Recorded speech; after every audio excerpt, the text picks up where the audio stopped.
City India news Telugu, ఇది చీకటి వెలుగు. Welcome to city India news. హృదయాన్ని కదిలించే సన్నివేశం చోటు చేసుకుంది. గురుకుల పాఠశాల లోపలికి అనుమతించకపోవడంతో బయట కిటికీ నుంచి తమ్ముడు అక్కలతో రాఖీ కట్టించుకున్నారు.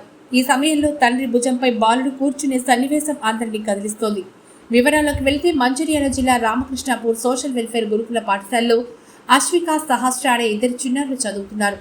సోమవారం రాఖీ పండుగ కావడంతో అక్కలతో రాఖీ కట్టించుకునేందుకు తమ్ముడు జితేంద్ర ఎంతో ఉత్సాహంగా వచ్చాడు. తీరా పాఠశాల సిబ్బంది లోనికి అనుమతించేందుకు నిరాకరించారు.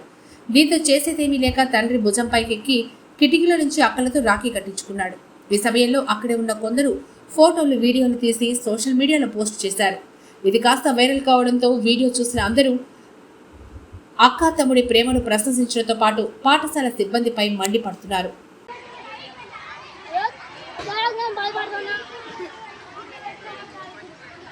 నేను ఎత్తది ముడి ఏం కాదు, ఎట్నో వేయి స్వీట్ వాళ్ళకి ఆ స్వీట్ గుండుకు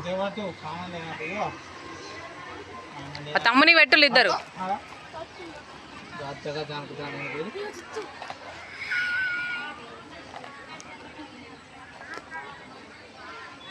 పెట్టినవా గుండు.